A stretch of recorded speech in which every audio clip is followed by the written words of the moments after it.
Los bosques representan muchos beneficios para el planeta y tienen relación directa con el bienestar humano. Por un lado, ofrecen una amplia variedad de sabores y texturas para el paladar. Creo que todos hemos probado frutos secos, frutas, semillas e incluso insectos. Pero no solo eso, los árboles del bosque son acueductos naturales. Pueden redistribuir hasta el 95% del agua que absorben donde más se necesita. Una cuarta parte de las medicinas modernas provienen de plantas de los bosques tropicales. Los bosques, sin duda, también son aliados del cambio climático, porque absorben y capturan el dióxido de carbono que emitimos a la atmósfera, reduciendo su presencia en el aire. Por ejemplo, un árbol de unos 20 años absorbe anualmente el CO2 emitido por un vehículo que recorre de 10.000 a 20.000 kilómetros.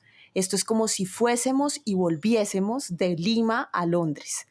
Sin embargo, hay que tener en cuenta que esto depende de la especie de cada árbol, esta reducción que cada árbol presta. Y esta función de reducir emisiones o de capturar CO2 abrió la posibilidad de comercializar este beneficio que ofrece el bosque. A esto se le ha conocido como mercados de carbono, un mecanismo que le permite a los países y a las empresas apoyar sus acciones para alcanzar sus metas climáticas. No obstante, es importantísimo que entendamos que el bosque tiene un valor que supera significativamente el precio que se le ha dado al carbono. Los mercados de carbono requieren una regulación que permita garantizar sus beneficios, preservar los bosques y salvaguardar a las comunidades que los habitan. Aquí comienza Brújula Sonora Podcast, aguja magnética para tiempos de cambio. Yo soy Mariana Rojas Lacerna, soy bióloga y lidero procesos que buscan la sostenibilidad ambiental, económica y social y que generen impactos positivos. Y yo, Natalia Borrero Morales, periodista ambiental y fiel creyente del poder de las historias. Juntas les acompañaremos en esta producción de Transforma. Un podcast para entender las conexiones entre ambiente, economía y clima a través de entrevistas e historias del territorio. Les damos la bienvenida a este primer episodio. En esta oportunidad nos acercaremos a los beneficios que prestan los ecosistemas, particularmente los bosques. Entre esos, la captura de carbono y el mercado que se ha generado alrededor de este, como lo oyeron en la introducción. Y para esto invitamos a Rocío García Naranjo, quien nos ayudará a entender el papel que juegan los mercados de carbono. Además, les compartiremos una historia que evidencia los innumerables beneficios que presta el bosque y que también nos dejará volando. Rocío es economista con estudios de maestría en gestión pública y medioambiental con énfasis en cambio climático y actualmente es asesora sobre mercados de capitales locales y financieros y líder técnica en South North. Rocío, bienvenida a Brújula Sonora Podcast. Muchas gracias por acompañarnos. Es un placer tenerte en este espacio. Hola Mariana, muchas gracias por la invitación. Es un placer estar aquí. Bueno, Rocío, pues hoy queremos conversar de un tema que para Latinoamérica es muy relevante y ha sido desde hace muchos años también un tema que se ha venido cada vez haciendo más visible, que los países vienen conversando en el marco de los diferentes, digamos, compromisos que los países han asumido a nivel internacional y son los mercados de carbono. Pero para eso queremos devolvernos un poco en el tema. Si bien los mercados de carbono ahora se asocian en gran medida a los bosques, queremos entrar un poco más en cuáles son esos servicios ecosistémicos que prestan los bosques más allá del carbono. Y por eso quiero empezar por preguntarte cuáles son esos beneficios que los ecosistemas y particularmente los bosques nos prestan a los humanos y que realmente nos vemos beneficiados de ellos.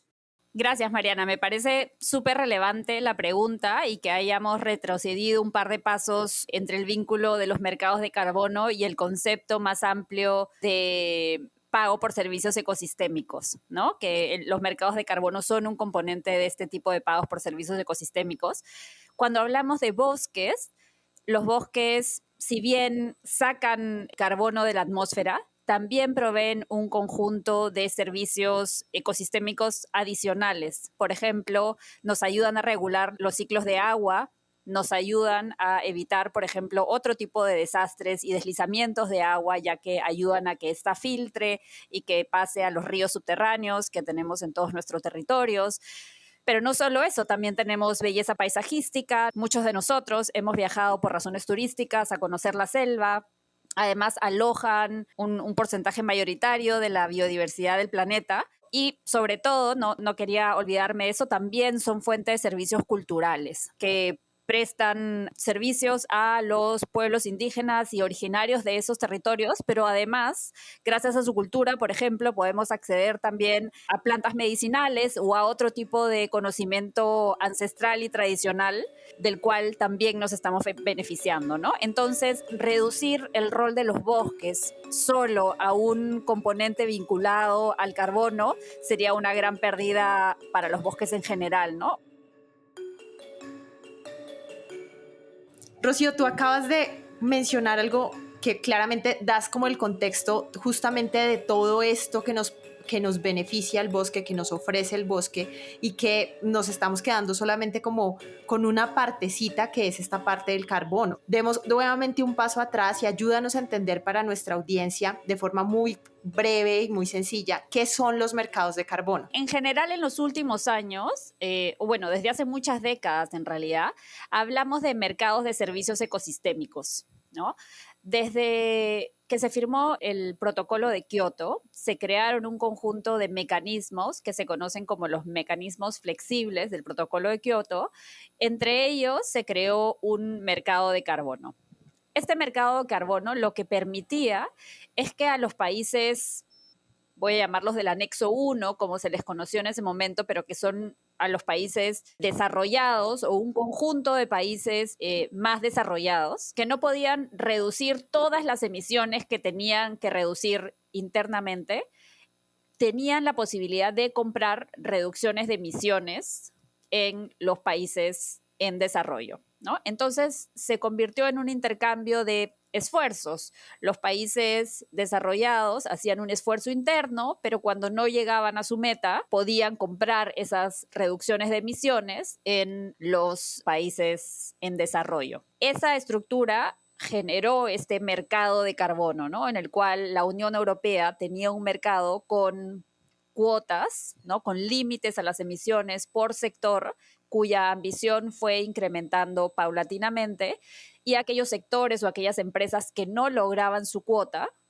podían comprar reducciones de emisiones en países en desarrollo. Hubo muchas críticas o hay muchas críticas al funcionamiento de este mercado, como variables como si hubo suficiente ambición a la hora de limitar las emisiones o si los países en desarrollo tuvieron la integridad ambiental para producir los créditos de la mejor forma o si estos eran sostenibles en el tiempo.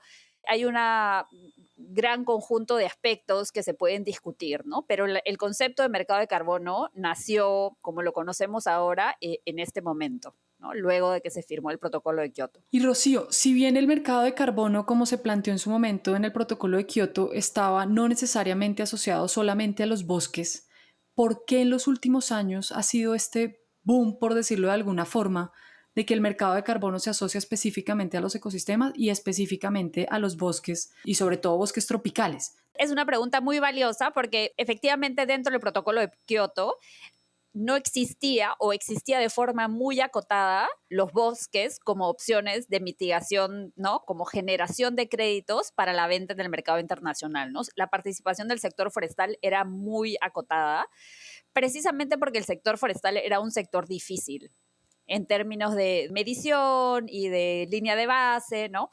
En el Acuerdo de París, que se firmó en el 2015, hubo un gran debate en torno al tema de bosques, porque en el artículo 6, que es el artículo dedicado a mercados de carbono, ya no solo se hablaba de reducción de emisiones, sino se llamaba en inglés lo que se conoce como mitigation outcomes, ¿no? Que serían resultados de mitigación. Cuando hablamos de resultados de mitigación, ya no estamos hablando solo de reducir emisiones de un sector, sino más bien de sumideros de carbono también. Este concepto de resultados de mitigación es más amplio e incluye el concepto de removals, ¿no? O remoción de gases de la atmósfera. Y el concepto de removals está asociado muy fuertemente a bosques y por otro lado a océanos, ¿no? Entonces también ahora vemos mercados de bonos de carbones conocidos como azules, ¿no? Que son el resultado del trabajo en intervenciones en los océanos.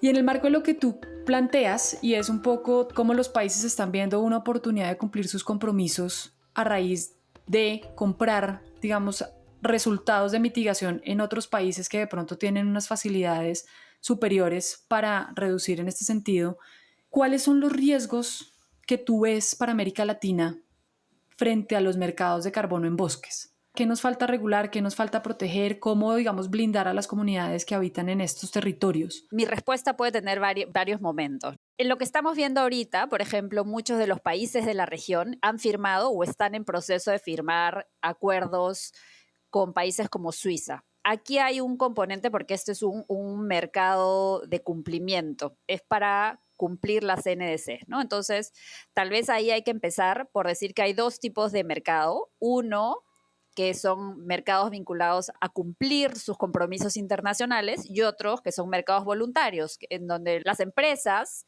o incluso algunos países, pero las empresas normalmente pueden acceder a bonos de carbono para reducir su huella de carbono o para cumplir sus propios compromisos de net cero al 2050 o al 2030 o 25, pero que no tienen una obligación de cumplimiento, ¿no? Entonces lo hacen voluntariamente. Entonces, hablemos de estos dos tipos de mercado.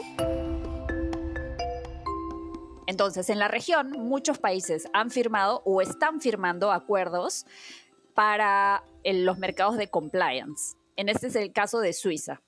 Suiza, en el caso peruano, por ejemplo, si no me equivoco, es parte de lo que está discutiendo con Colombia también o con Chile, no incluye sector forestal, ¿no? Entonces, esto es una variable muy importante a tener en cuenta porque Suiza ha decidido sacarlo de su cartera, por lo menos por el momento, precisamente por las complicaciones técnicas y de otra índole que puede traer el sector forestal.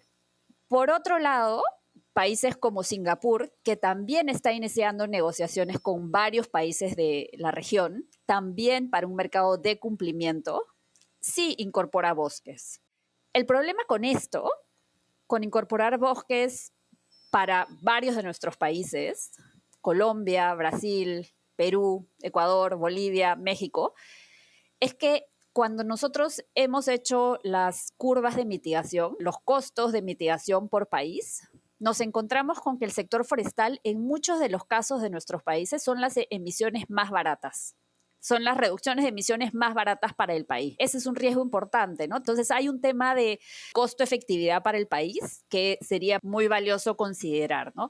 Este es entonces uno de los riesgos que me preguntabas, Mariana, ¿no? Si hablamos de este mercado obligatorio, uno de estos riesgos es vender estos sumideros de carbono que podrían ayudar a que todos nuestros países cumplan sus compromisos internacionales de mitigación o que puedan ayudar a incrementar la ambición de estos compromisos en los años venideros. Por otro lado, hay otros riesgos vinculados a los mercados voluntarios, porque estos mercados voluntarios, yo creo que si bien muy bien intencionados, porque son compromisos voluntarios de las empresas, no cumplen con la rigurosidad a la cual un mercado de cumplimiento obligatorio está obligada. Entonces, cuando tomas eso en consideración y empiezas a analizar el tipo de créditos que se están vendiendo, te das cuenta que, no quiero usar palabras peyorativas, pero que están malbarateando un conjunto de recursos simplemente porque por un lado, no ha habido gran cantidad de verificación de si estos créditos fueron hechos correctamente o con todas las de la ley, y el vendedor puede, como no le están pidiendo ningún tipo de prueba o ningún tipo de sistema de monitoreo más allá de uno muy básico, lo puede vender muy barato. Y en esas ventas que no están siendo monitoreadas, además, a ningún nivel central o incluso del propio país, se están perdiendo recursos importantes. Entonces hay un conjunto de riesgos que da la falsa impresión de dar un flujo de recursos a un conjunto de la población que sin duda los necesita, ¿no? Que son aquellos habitantes de los bosques, pero que todavía no logran o no tienen acceso a todas las otras posibilidades que la venta de un concepto mucho más amplio que no solo engloba carbono les podría traer. Sí, Rocío, te escucho y pienso muchas cosas, creo que se vienen como muchas ideas a la cabeza desde pues el tema de mercados de cumplimiento, porque entonces también, y te lo pregunto a ti, ¿cómo hacer para que los mercados se vean como un complemento dentro de toda una estrategia de mitigación y no como el fin, ¿no? Como el medio único para reducir emisiones, que es lo que sentimos está pasando en este momento en el mundo, o sea, en Latinoamérica, porque de aquí están saliendo buena parte de los créditos que se están comercializando, pero en general, pues entonces, ¿cómo deberían o qué debería suceder ahí? ¿Qué se debería hacer para cambiar un poquito esa visión y volver a esto con lo que empezamos este podcast, y es encontrarle todo ese valor que realmente tiene el bosque? Es una pregunta que me imagino que no tiene una sola respuesta y hay muchos países lidiando con este problema. Es importante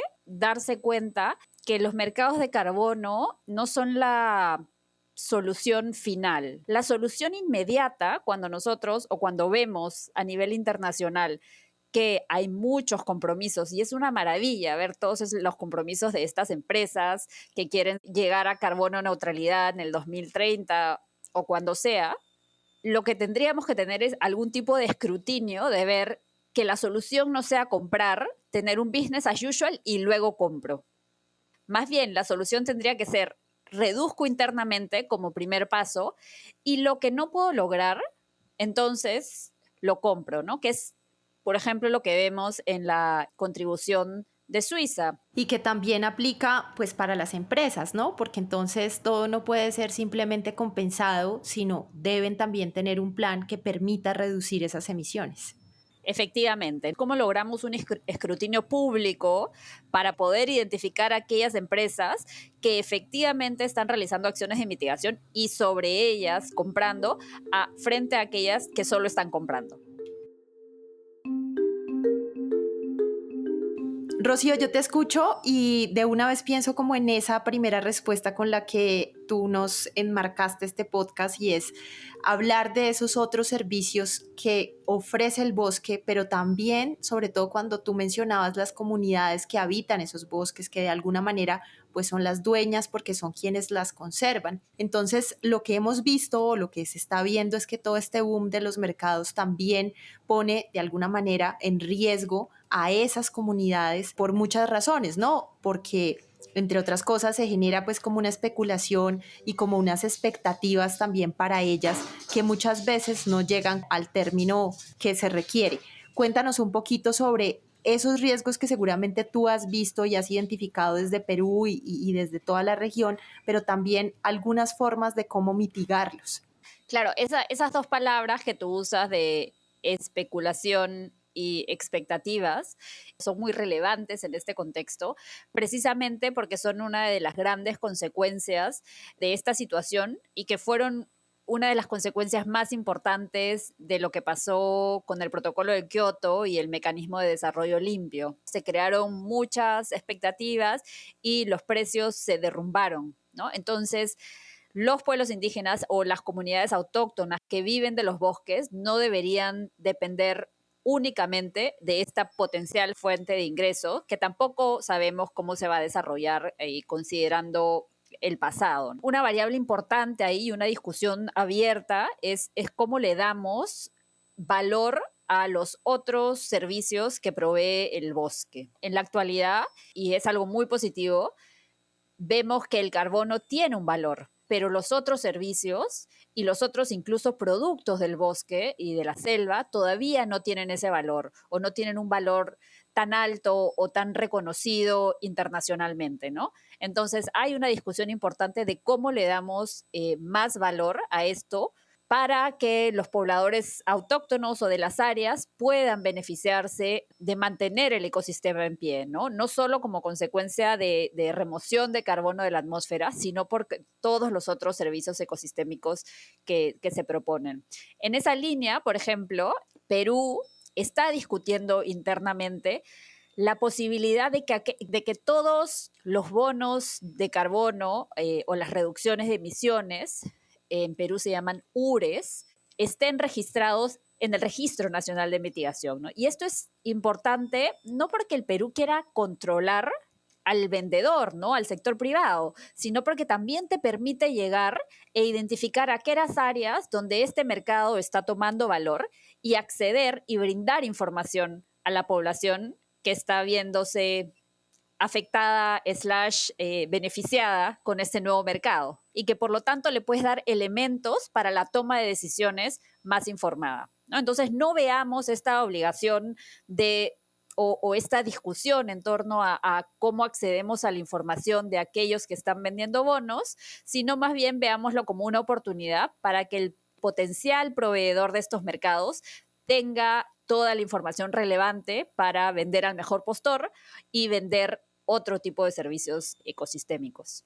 Rocío, lo que tú planteas frente a la trazabilidad de estos, digamos, créditos de carbono, pero también lo que implica poderlos registrar y que sea visible, no solamente para las personas que intervienen en el mercado, sino para cualquier persona que quiera conocer cuál es el estado del mismo, pues es también una señal de transparencia desde el país y creo que serán los temas que cada uno de los países tendrá que regular en los próximos años para poder tener un mejor mercado asociado a los bosques. Y me voy a volver a uno de los temas que tú tocabas porque me parece súper importante y es el valor que tienen otros servicios ecosistémicos, algunos monetizados, algunos que hacen parte, digamos, de los pagos por servicios ambientales que muchos países han creado este mecanismo. Y con esto, Rocío, quiero invitarte a ti y a toda nuestra audiencia a oír la siguiente historia que ocurre entre Canadá y México. Y precisamente es donde podemos oír cuál es el valor que tiene el bosque más allá del carbono. Entonces vamos con la historia y ya regresamos contigo, Rocío. Cada año, como una cita inaplazable al final del otoño en el norte, comienza el viaje. Un trayecto de miles de kilómetros desde Canadá y Estados Unidos. El destino final de este vuelo, el estado de Michoacán, en el centro de México. Allí muchas comunidades, personas curiosas y expertas esperan su llegada.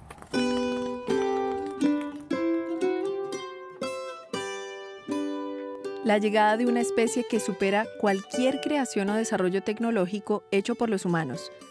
La llegada de Danaus plexippus, que en griego significa transformación somnolienta.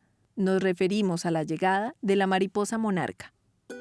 La presencia de esta especie cada año es un fenómeno natural único que también significa mucho para las comunidades que habitan en las 56.000 hectáreas que constituyen la reserva de la biosfera mariposa monarca. Nosotros nos criamos con la mariposa y nuestros abuelos siempre nos decían que cuando la mariposa llegaba era porque ya íbamos a cosechar. Después de ahí también salió el don de que uno de los abuelos dijo que eran las almas de los muertos. Y a veces uno, yo era de las personas que al final como que se me iba en juego, decía, pues mi abuelo pues ya no está bien, ¿verdad?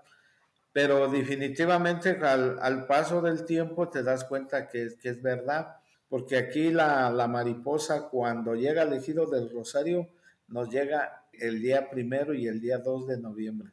En México sí saben que festejamos, ¿no? El Día de los Muertos. Qué bonito. Entonces, decirte que nosotros con estas historias, pues, de nuestros abuelos, hemos crecido y hemos seguido respetando y cuidando, más que nada, nuestra mariposa monarca. Él es Sergio Telles, secretario del Ejido del Rosario, ubicado en el municipio de Ocampo. En su vida siempre ha estado presente la mariposa monarca. Han sido 46 otoños apreciando y viviendo de cerca este impresionante ciclo migratorio. Un ciclo que, como nos explica Eduardo Rendón, ocurre por varias razones. Por un lado el frío y por otro lado la falta de alimento las hace inventar la migración. Miren esto, 4,200 kilómetros las mariposas que vinieron de lo más lejos a México pudieron haber recorrido. ¿Saben qué eso significa? Que una persona de 70 kilos le tuvo que haber dado la vuelta 14,000 veces a la Tierra para más o menos igualar la distancia recorrida, 4,200 kilómetros, por un espécimen que pesa, si bien le va, medio gramo. Imagínense la proeza de estas hermosas y lo que tendríamos que hacer los humanos para equiparar una proeza de ese estilo. Eduardo fue conquistado por las monarcas en 1993, hace ya 29 años, y las estudia y monitorea desde entonces. Él también es el subdirector del programa de ecosistemas terrestres de WWF México. Luego de este largo vuelo, millones de mariposas monarcas son bien recibidas en México. Un bosque de coníferas o pinos las cobija. Una experiencia que pocos tienen el privilegio de presenciar y a la que ninguna fotografía o descripción le hace justicia.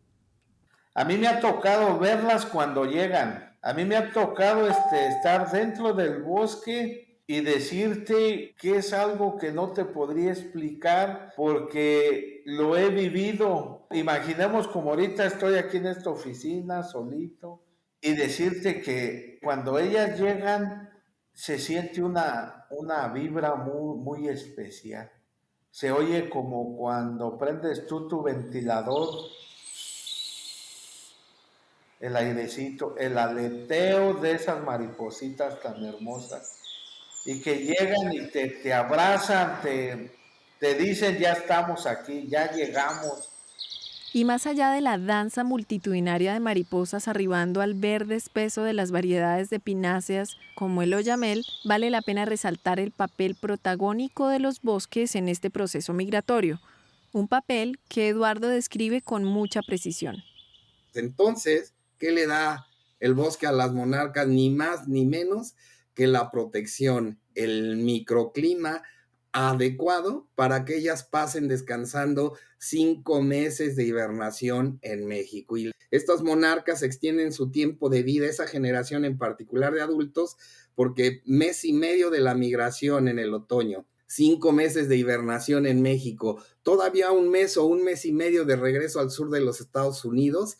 Eso significa que estas mariposas pueden vivir entre 8 y poco más de 8 meses como adulto. Para eso inventaron esta migración y esta hibernación.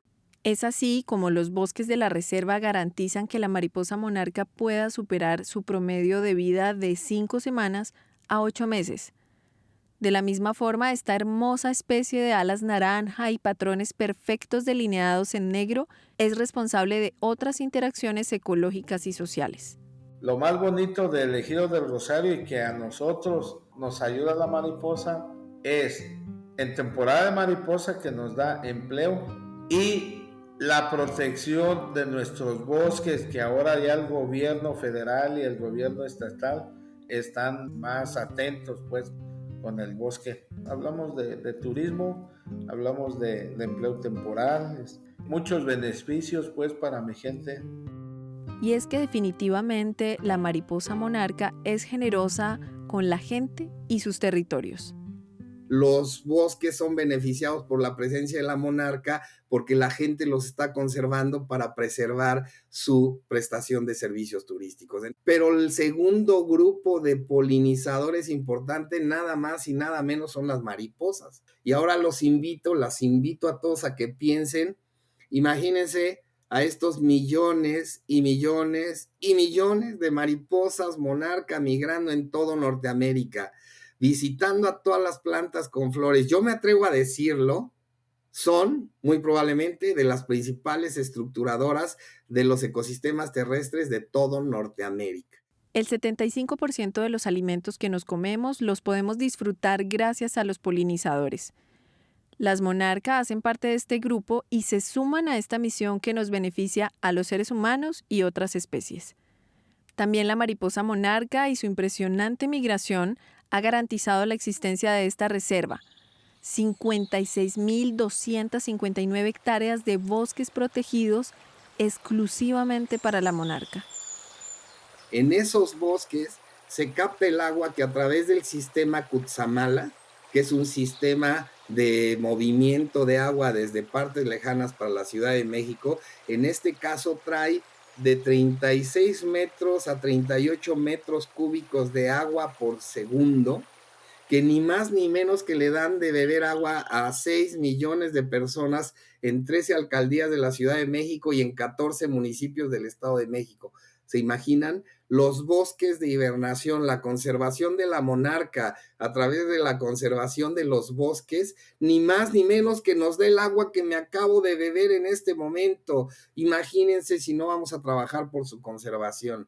No solo la interacción entre los ecosistemas y los bosques con la monarca, sino, como les decía, ¿qué nos traen a los humanos? Nada más, la vida. Pero no todo es vuelo libre y seguro para las mariposas monarca. En esta travesía por el cono norte de América se enfrenta a una serie de amenazas. Este 2022 no ha traído buenas noticias para la especie. La Unión Internacional para la Conservación de la Naturaleza incluyó a la mariposa monarca en la lista roja de especies amenazadas en categoría en peligro, una clasificación que se encuentra a solo un paso del peligro crítico.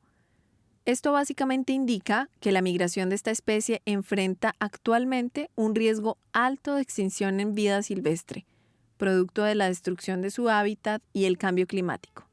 La mariposa tiene problema cuando cruza de Canadá, el norte de Estados Unidos, el centro de Estados Unidos, como yo siempre se los he dicho al pueblo americano, que han destruido pues su ruta donde ella vuela. Hablamos lo que es California, donde antes eran praderas, donde la mariposa llegaba a descansar, porque ella cuando no hay lluvia, no hay mucho viento, ellas te vuelan hasta 45 kilómetros por día. Entonces, el pueblo extranjero ahora ya tiene suburbios y era donde la mariposa llegaba a hospedarse y que ahora ya no encuentra dónde quedarse la mariposa. En 2021, el monitoreo realizado por WWF México y las comunidades de la reserva determinó que hubo 2.84 hectáreas de bosque ocupadas por la mariposa monarca. En comparación con 2020, eso significó un aumento del 35%. Sin embargo, este aumento no representa una batalla ganada. Las estadísticas a lo largo del tiempo, como nos comparte Eduardo, representan un sube y baja que tiende más a la baja. Entre 1993 y 2003, el monitoreo ha podido identificar que la disminución de la población de las monarca tiene que ver con el uso de herbicidas en las plantaciones de maíz y soya en el medio oeste de los Estados Unidos. Pero después muy interesante porque lo que nos dimos cuenta es que de 2004 a 2018 las variaciones en el clima fueron las que respondieron estadísticamente entre los números de superficie ocupada aquí con las reproducciones en el verano en los Estados Unidos. Entonces, primero, en un lapso de tiempo importante, el uso de herbicidas es el problema para las monarcas más importante y ahora el factor determinante es la variación en el clima. ¿Por qué? ¿Cómo afecta? Cuando es muy caliente, excesivamente caliente el verano en los Estados Unidos, las larvas se desarrollan menos efectivamente. La otra amenaza para este vuelo naranja es la tala clandestina, que aunque es un problema casi erradicado en la zona núcleo de la reserva, sigue afectando algunas áreas cercanas, de acuerdo a lo que nos contó Eduardo. Por eso, saber lo que está pasando con la monarca y los bosques donde habitan es muy importante y requiere de un minucioso trabajo de monitoreo. La mariposa se mueve a diario 50, 20 metros hacia arriba, hacia el norte, hacia el sur. Ella se mueve a diario. Entonces nosotros lo que hacemos es llegar, medir las colonias, cuánto miden. Siempre por lo regular en el Ejido del Rosero tenemos de 3 a 4 colonias de mariposa. Una de las más grandes pues llega a medir hasta 3 hectáreas de bosque. Estás hablando de unos 8,000, 10,000 árboles de mariposa en una sola colonia. Por eso el Ejido del Rosario se le ha denominado, se ha nombrado como el santuario más grande del mundo. Todo este trabajo de monitoreo y conservación de la Reserva de la Biosfera Mariposa Monarca permite proteger los múltiples beneficios que nos ofrecen los bosques. Los ejidos y las comunidades del centro de México han entendido que conservarlos es conservar a la mariposa monarca y que al hacerlo también están preservando sus mismas comunidades, territorios y tradiciones. Y hay muchos ejidos que también se están sumando pues a la conservación ya de sus bosques, de decirte que están concientizando que no es talar, que es cuidar los bosques.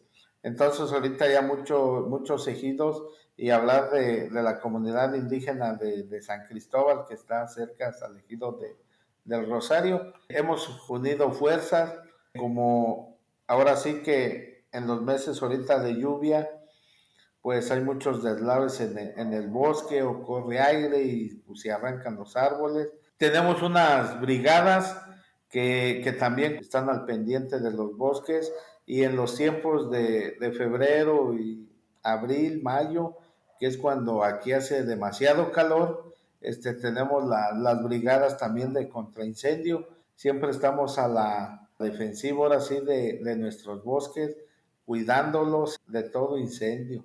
Cuidar del bosque para asegurar que millones de mariposas monarca puedan llegar cada otoño a salvaguardarse como especie. Cuando las mariposas monarca establecen las colonias de hibernación por ahí de diciembre y tú llegas a un bosque, lo primero que percibes es un poco más oscuro, como si las hojas de los árboles hubieran cambiado de árboles de pinos, de coníferas, en este caso de oyameles o pinos propiamente, fueran otro tipo de hojas más anchas. Entonces eso te da una sensación de oscuridad más importante. Pero en cuanto el sol comienza a salir, las mariposas que están expuestas en las orillas de las colonias o al interior en donde hay huecos del dosel, comienzan a abrir las alas porque son súper como sensibles al calor del sol, y entonces comienzas a ver una transformación de los bosques de verde oscuro, de café ocre a anaranjado, súper brillante, resplandeciente, y es como un amanecer en la playa, ¿no? Pero estás en el bosque arriba de una montaña y empieza a ver un colorido totalmente distinto. Son las monarcas que están expuestas a los rayos del sol, abriendo sus alas para activarse. Salvaguardar el bosque para garantizar la vida y la posibilidad de que los humanos podamos maravillarnos con la proeza de las mariposas monarca. Hablarte de la colonia es estar dentro del corazón, estar abajo de todas las mariposas. No, es alguna experiencia que necesitas de corazón fuerte. WWF México hace presencia en la zona desde 1981. Desde entonces ha trabajado con las comunidades en la conservación de la reserva, creada desde el año 2000. Allí ha implementado proyectos de reforestación, mejoramiento turístico, monitoreo de colonias, entre otros. Quedamos bastante inspirados después de escuchar esta historia tan bonita en la que podemos ver esa relación entre el bosque y una especie como la mariposa, cómo el bosque le sirve de casa, cómo la protege y cómo la mariposa también le presta su servicio de polinización a este bosque. Entonces, esto nos hace todavía ver mucho más cuáles son esos valores que tienen los bosques de nuestra región latinoamericana, más allá del carbono que puedan capturar. Y quisiera preguntarte, Rocío, entonces, ¿qué podemos hacer nosotros como ciudadanos para ayudar a que esos bosques tengan un valor más allá del carbono? Hay varias tendencias internacionales y movimientos, ¿no? Yo tengo la impresión de que cada vez la sociedad civil está poniendo más presión en nuestros gobiernos para que inviertan más, para que dediquen más recursos, no solo en términos monetarios, sino también en recursos humanos, en recursos científicos, para proteger nuestra biodiversidad. También siento que el gobierno está en ese camino. Los acuerdos internacionales, si bien al final podrían no ser vinculantes o podríamos retirarnos de ellos, también nos dan un marco muy importante para que podamos seguir presionando en esa dirección. Y sobre todo, si tenemos la posibilidad también de visitar estos espacios, de dar a conocer la oferta variada que tiene de bienes y servicios, es importante compartir esto con quien se pueda, porque eso permite que su nivel de consumo y lo que decía, del valor que la otra gente le pueda poner a los bosques aumente. Definitivamente el mercado no es la única salida, por eso hablamos también de la importancia de los gobiernos, de invertir en la protección de los bosques, en la biodiversidad, pero sin lugar a dudas, un mercado de otros servicios ecosistémicos o de belleza paisajística o de turismo o de los bienes y servicios que provee el bosque, es importante nutrirlo. Bueno, Rocío, pues muchas gracias por contarnos el estado en el que se encuentran en este momento los mercados, cuáles son las oportunidades para la región en el marco de los compromisos que cada uno de los países ha hecho frente al Acuerdo de París, pero también los riesgos que existen en términos del funcionamiento y operación como tal de los mercados. Y con esto quiero cerrar básicamente diciendo que efectivamente el valor que tienen los ecosistemas y particularmente de los bosques, que es de los que estamos hablando, es muy importante visibilizarlos, resaltarlos y que los gobiernos también cumplan una tarea importante que tienen en los próximos años, y es de proteger a las comunidades que habitan en estos bosques y evidentemente hacer la regulación que se requiera para que los mercados funcionen de la mejor manera, lo más transparente y que realmente nos ayuden a tener esa visión integral de los bosques. Entonces, muchas gracias nuevamente por acompañarnos. Muchas gracias a ustedes. Este episodio fue producido y editado por Mariana Rojas Lacerna y por quien les habla, Natalia Borrero Morales. La investigación estuvo a cargo de Carolina Dueñas Cabellier, el guión y la narración de la historia por Natalia Gómez Gómez. La mezcla y diseño sonoro son de Camilo Rojas Vallejo. La carátula del episodio es de Miguel Sánchez Labrada. Brújula Sonora Podcast es una producción de Transforma que se realiza gracias al apoyo de la European Climate Foundation ECF. Recuerden seguirnos en Twitter, Instagram y Facebook, donde nos encuentran como @transformaglob para seguir esta conversación. Nos escuchamos en 4 semanas.